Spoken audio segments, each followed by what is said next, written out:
Okay, so mag-pray na po tayo. So again, welcome po doon sa makikinig sa amin sa Spotify or sa Facebook pagkatapos po ng Bible study na ito. Ito po yung tinatawag nating International Bible Study.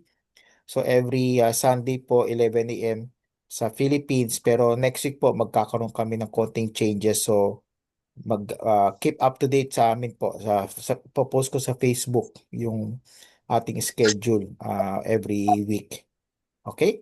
So, manalangin po muna tayo bago tayo tumungo sa ating Bible study sa araw na ito. Okay, let us pray. Panginoon, salamat po sa pagkakataon na ito na magsama-sama po kami through this online Bible study. Salamat po sa inyong salita sa Holy Bible, Panginoon, na aming pinag-aaralan. At sa aming pag-aaralan sa araw na ito, nawa ay pagpalain niyo po ang aming pakikinig, ang aming pagbabasa ng inyong salita, pati na rin po ang aming pagtatalakay ng mga matututuhan po namin na aral sa inyong salita, Panginoon. At nawa ang mga makikinig o manood po sa amin sa recording na ito ay magkaroon din po ng pagpapala na galing sa inyo. Tulungan niyo po kami, Panginoon, na lumago ang aming pananampalataya at maipamuhay po namin ang aming matututuhan sa araw na ito. Ito po ang panalangin ko sa pangalan ni Jesus. Amen. Okay? So, pag-aaralan po natin sa araw na ito, yung sa Genesis chapter 11, verses 27 to 32. So, ito po yung parang precursor sa pagtawag ng Panginoong Diyos kay Abraham. Okay? So, ang title ko po dito, maikli lang po itong ating pag-aralan, pero maganda po yung makukuha nating aral po sa Biblia. Okay? Ito po yung tinatawag ko na God's plan in an imperfect family. So, makita po natin dito yung background po ni Abraham. Dito po, ang tawag po sa kanya ay Abram, hindi pa Abraham, no? Hindi pa siya ginawang Abram ng Panginoon. Yung pangalan pala ni Abram, wala yung HA, no? Abram means ano, exalted father, okay?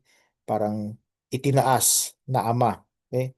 Yung Abraham naman, balik ay iba naman, father of all nations. Okay? So dito po sa ating pag-aaralan, makita po natin yung pamilya po ni Abraham, kung saan po siya galing. At pagugulat po kayo, no?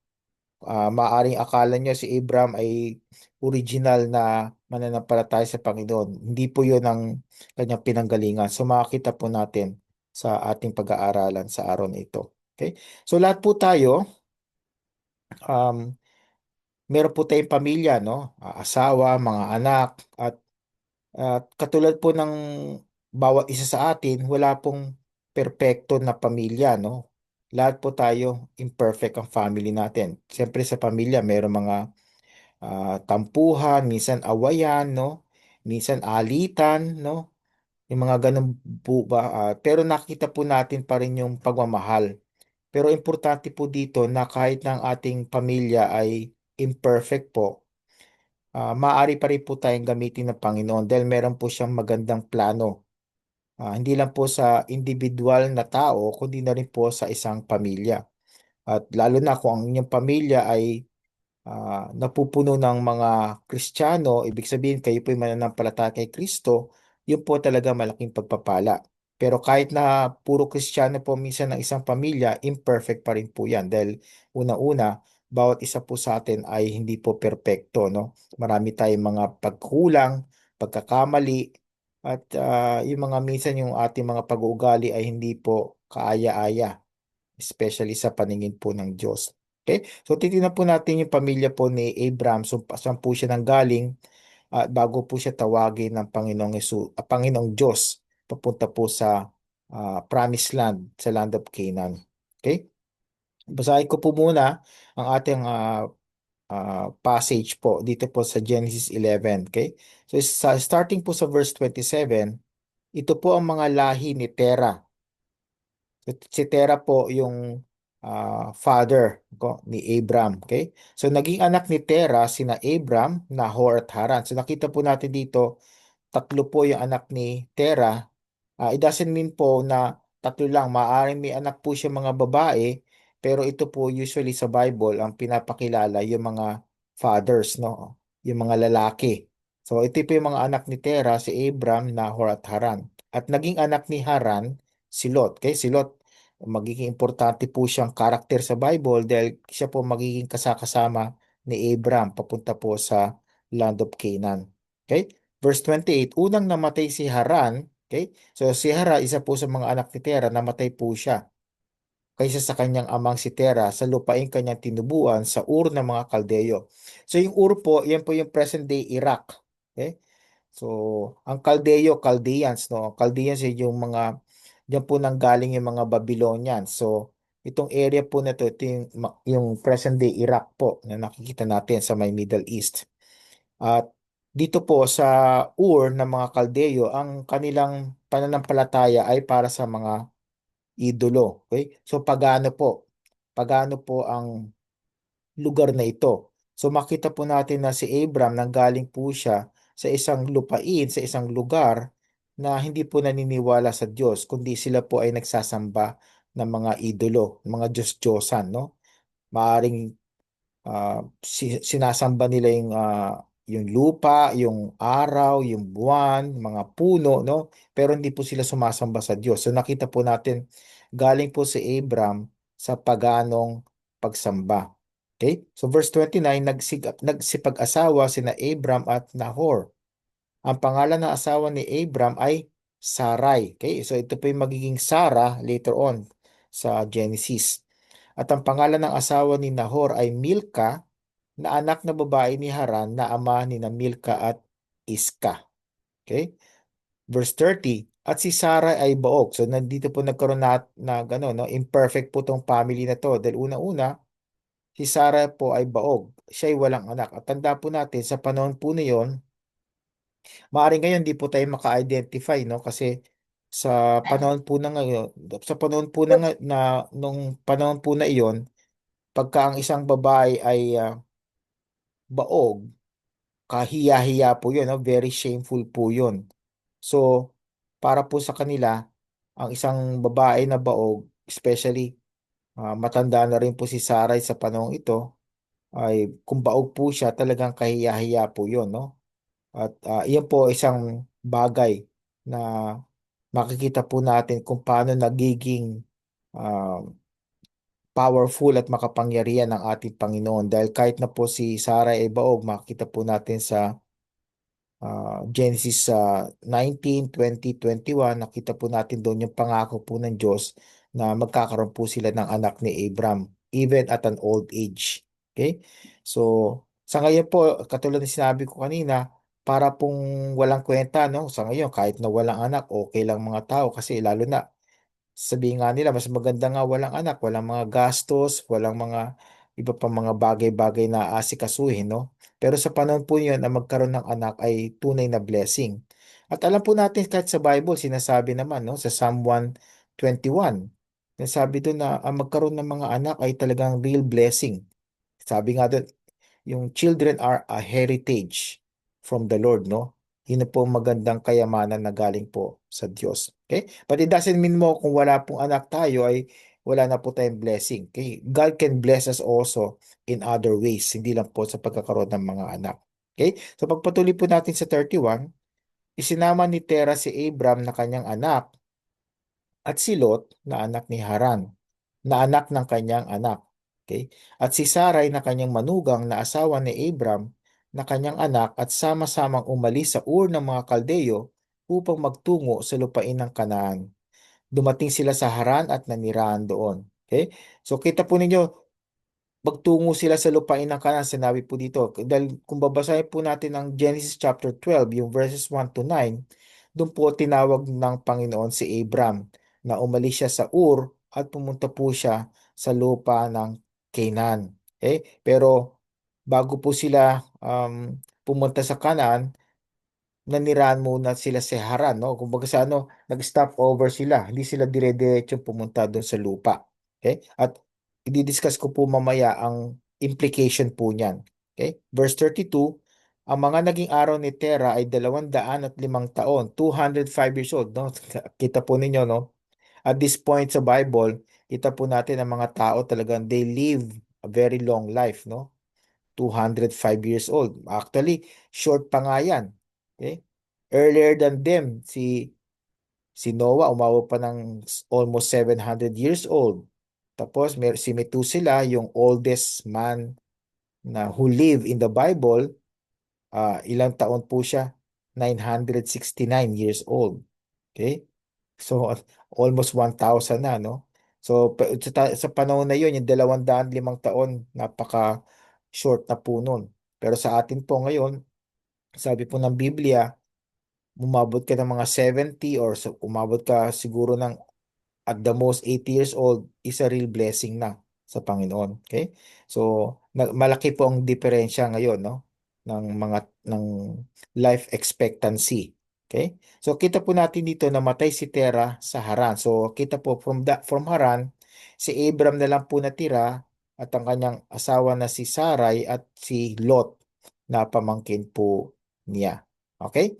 So, tingnan po natin ano pong mga observation po natin dito, ano po yung matututuhan natin, and then later on, pag-aaralan po natin ano po yung mga application sa buhay natin from this passage.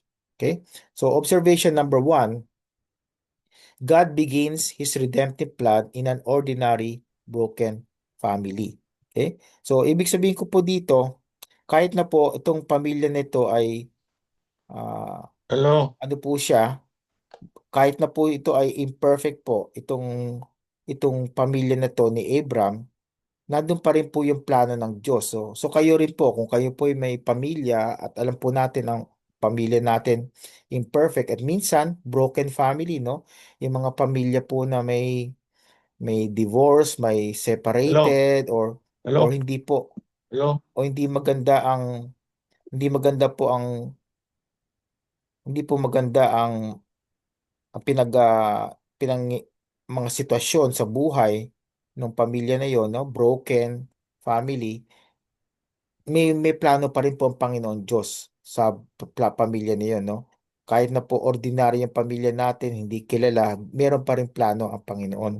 At kita po natin dito sa buhay po ni Abram at ng kanyang pamilya, gagamitin po sila ng Diyos. So kayo rin po, especially kung kayo po ay Kristiyano na, yung kayo mag-asawa, ang inyong mga anak, Kristiyano na, kahit minsan may mga problema sa buhay po sa pang-araw-araw, nandun pa rin po yung plano ng Diyos. So, magkaroon po tayo ng pag-asa. Okay?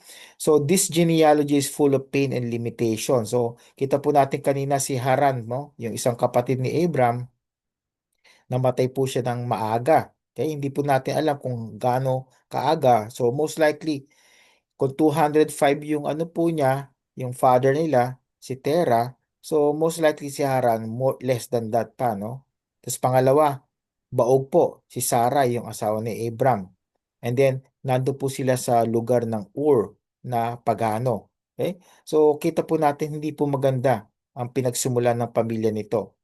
Pero kahit na ganun po ang kanyang pamilya, pinili pa rin po ng Diyos si Abram para po magsimula ng isang malaking plano ng Diyos, hindi lang po para kay Abraham, kundi para sa buong mundo. Okay? So, kita po natin, ang Panginoong Diyos po ang tumatawag sa atin. Hindi po tayong nagsasabi sa Diyos, Diyos, tawagin mo ako. Mayroon akong gustong gawin sa inyo, Panginoon. No, ang Diyos po ang unang tumatawag sa atin. Kaya kayo po, mga member po sa Bible study natin, kahit na po kayo po ay inimbita ng ating mga kaibigan, na ating mga kaklase before, alam po natin na meron pong appointment ang Diyos. Kaya lahat po ay ordained ng God. So, yung pagdalo po ninyo sa Bible study ay kasama po yan sa appointment ng Panginoon, sa plano po ng Diyos para sa bawat isa sa atin. Okay? So, pangalawa po makikita po natin dito, there is movement toward God's promise, but it stops halfway. Okay? So, ang promise po ng Diyos para kay Abraham ay magkaroon po ng permanenteng tirahan sa promised land, yung tinatawag nating land of Canaan. Okay? Pero halfway nga po, tumigil sila sa Haran. Hindi sila nagtuloy-tuloy at doon po namatay si Tera, yung father po ni Abraham at ni Nahor. Okay? So Terah leads the family out of Ur toward Canaan, but they settle in Haran instead of finishing the journey. Okay? So hindi natin alam kung bakit sila tumigil doon, pero in a way makita po natin dito, nagsimula po silang sumunod sa Diyos, pero hindi po nila nakumpleto yung pagsunod. So alam po natin diyan, no, sa Biblia, marami po mga utos ang Diyos sa atin. Mahalin ang Diyos, mahalin na ating kapwa-tao, at marami pang mga utos. At alam po natin na pag may inutos po ang Diyos, nais po niyang sundin po natin yon. At alam po natin na dapat nating sundin ang mga utos ng Diyos dahil ang mga utos po niya ay lagi pong para sa ating kapakanan at para na rin po sa kanyang kapurihan at kaluwalhatian. So, kung nagpapasunod po ang Diyos sa atin sa pamamagitan ng kanyang mga utos, ayun ay para po sa ating kabutihan din po, no? At para po sa kanya rin, para papurihan po siya lalo ng bawat isa sa atin. So, ang pagsunod po sa Diyos ay hindi po sinisimulan lamang at halfway, sabi natin, oh, I give up, I quit. Kasi discouraged na ako, hindi ko na matuloy, titigil na lang ako. Para pong gumagawa tayo ng proyekto, no, sa eskwela, na tandaan po natin na nasa eskwela pa po tayo. Gumagawa tayo ng proyekto. And then, in the middle of the project, nag-stop na tayo. Gusto natin magsimula ng panibago. So, anong tingin po natin kung ganun po ang ating attitude? Sa simula, lagi tayong excited, pero sa halfway, nag-stop po tayo. So, ganoon din po ang pagsunod sa utos ng Diyos. Gusto po niya pagka binigyan niya tayo ng utos, gagawin natin completely, no? Ma-accomplish natin yung ang assignment natin na galing po sa Kanya. So kayo po, hindi ko po alam kung ano pong tinatawag sa inyo ng Diyos na gawin po ninyo para siya po ipapurihan sa inyong buhay o para sa inyong pamilya. Pero ano man po yung inuutos ng Diyos sa inyo, sina-challenge ko po kayo, hinihikayat ko po kayo na gawin po ninyo yon. Kumpletuhin po ninyo.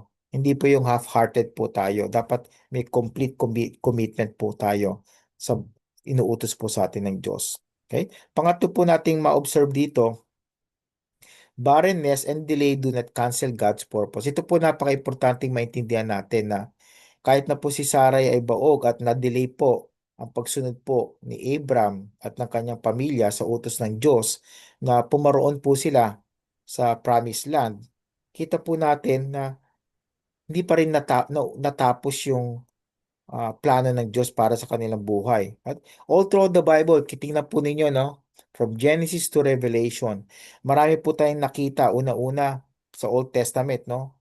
Kung matatandaan po ninyo, ang mga Israelita, talagang many times po, no? Hindi po natin mabilang na. Many times, talagang suwail po sila sa Diyos. Hindi sila sumusunod sa utos ng Diyos. Pero kahit na ganun pa rin po ang kanilang attitude, ang kanilang ugali sa Diyos, matigas po ang kanilang mga ulo, ano po nangyari?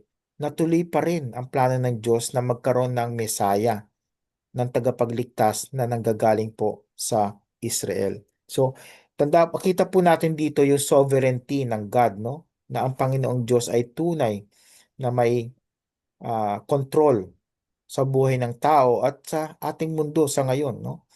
Makita natin sa Biblia at makikita din natin yan sa mundo. Ngayon sa mundo po natin, napakaraming problema. Marami na naman po nagsasabi na nagbabadya na magkakaroon na naman ng panibagong pandemic. Okay? O marami po, ano? Maiiba, misa siguro ginagawa nila mga pranks na lang, no? Nananakot sila ng mga tao dahil yun ang kinatutuwa nilang gawin. Pero tandaan po natin, ano man po ang sitwasyon natin sa buhay, ang Panginoong Diyos ay hindi natutulog at yung kanyang plano para sa bawat isa sa atin ay patuloy na mangyayari. Okay? Minsan po may mga nasa sidetrack tayo, nawawala sa focus, pero tuloy pa rin po ang plano ng Diyos.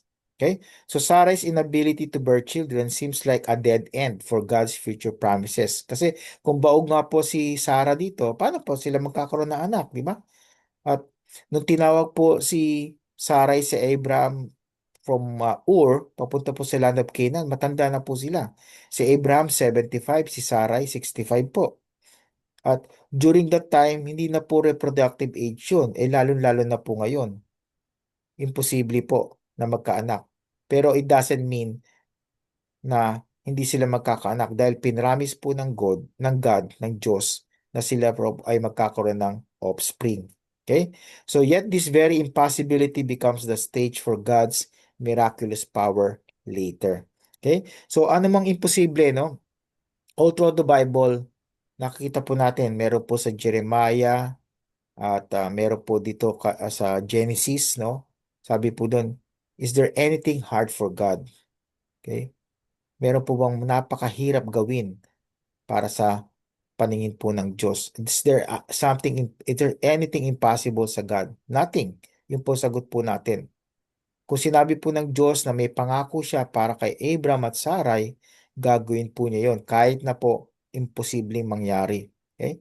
So, tanda po natin kung pangako po ng Diyos. Kasi minsan po, iniisip natin na, oh, imposible nga mangyari to, pero alam ko, Diyos namin, pwede mong gawin to, itong milagro sa buhay namin. Pero depende po yun sa pangako ng Diyos. Kung hindi po pangako ng Diyos yun, maaaring hindi po mangyari. Kaya nga po minsan, maraming mga tao ang nadidismaya sa Panginoon. Dahil akala nila, ito yung pinangako ng Diyos. So, kahit na imposible, ini-expect nila sa Diyos na mangyayari yon. Pero, hindi naman ganun ang pangako ng Diyos lagi na kung ano yung gusto natin, yun na yung pangako ng Diyos. No. Ang Diyos po minsan, ang mismo ang nagbibigay sa atin ng pangako at tayo po ay umaasa at nagdidepende lamang po na gagawin po niya iyon kung yun po ang ipinangako niya sa bawat isa sa atin. Kay Sarai sa kay Abraham, kahit matanda po sila, pinangako ng Diyos na magkakaroon sila ng anak. Okay? Isang anak. At ang Diyos po ay promise keeper po, no? Hindi po siya nababali sa kanyang mga pangako. Tayo po, no? Pag tayo nga nangako minsan or siguro most of the time, hindi natin nasusunod yung hindi natin natutupad ang ating mga pangako. Pero ang Diyos, lahat ng pangako po niya, tinutupad po niya. Okay? So tingnan po natin, ano po natin, paano natin may apply ang ating mga pag-aaralan sa araw na ito. Okay? Paano natin mapapamuhay yung matutuhan natin sa pamilya po ni Abraham. Una-una, God is not limited by your family background or past pain. Okay? So ang Panginoon po walang limitasyon. Sabi nga natin, nothing is impossible with God. Kahit na ang family background po ninyo ay pagano, kahit ang family background po niyo ay puno-puno po ng mga sakit, no? Mga pain sa buhay, mga struggles, challenges o problema, kung tinatawag po kayo ng Diyos at meron po siyang pangako sa inyo, tutuparin po niyo yun. So no matter what losses, disappointments, or dysfunctions exist in your story, okay, God can still call you. Okay, una-una, pwede pa rin kayo tawagin ng Diyos. At kung tayo po'y mananampalataya kay Kristo, meron po siyang calling or ministry para po sa bawat sa atin. So, ano man po ang sitwasyon natin sa buhay, God can still shape you or transform you or change you. And God can use you for His own glory.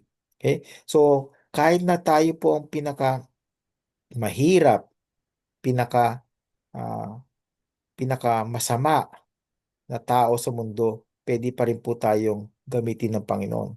Halimbawa po nito ay si Saul, no? Na naging Pablo, right? Yung apostle po. Si Saul po ay talagang masamang tao dahil marami po siya mga Kristiyano na pinadala sa jail, no? Sa Roman jail. At yung iba doon, mga namatay pa. See? So talagang kaaway po siya ng Kristyanismo sa panahon na yun. Pero ano pong ginawa ng Diyos? Tinawag po siya ng Diyos, binago po siya, at ginamit po siya para po magpalaganap ng ebanghelyo ng ating mabuting tagapagligtas. So, ganun din po kayo. Maaaring hindi kayo Saul o si Pablo, pero kung kayo po ay mananampalataya kay Kristo, tinatawag po niya kayo. Binabago niya po kayo at gagamitin niya po kayo para po sa kanyang kaluwalhatian at kapurihan. Pangalawa po, guard against stopping short of full obedience. So, ibig sabihin po, kung meron po tayong utos na galing sa Panginoon, sumunod po tayo. Kung tinatawag po tayo na maging evangelist, kung tinatawag po tayo maging pastor, kung tinatawag po tayo na maging doktor, tinatawag po tayo na maging engineer, doesn't mean po na lahat po tayo magiging pastor o nasa full-time ministry. Hindi po. Kahit saan po tayo, nasa ospital man, sa eskwela, sa kumpanya po natin, sa business, kung kayo po ay Kristiyano, meron po kayo ministry doon. Dahil tanda po niya, ang ministry ay galing po sa Diyos at ang ministry po ay para po sa tao. Ginagamit po tayo ng Diyos sa ministry para po tayo maka-reach out sa mga tao. Saan man po tayong sitwasyon, saan man po tayong lugar dali ng Panginoon. Okay? But importante po dito yung obedience.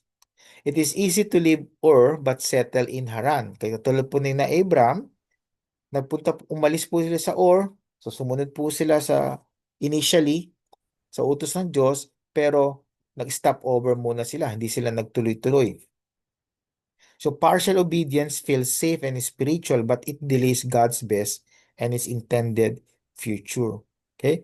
So actually, wala po talagang term na partial obedience. Kasi pag sinabi pong partial obedience, disobedience pa rin pa yun. Okay? Pero minsan po, gumagawa tayo ng excuse no, ng paraan. Sabi natin, sinusunod ko naman utos ng Diyos, pero pansamantala, mag-stop over muna ako dito. Okay? Pero sa Panginoon, hindi po ganun ang sitwasyon eh. Pag sinasabi po niya na sundin natin ang kanyang utos, gusto niya walang delay.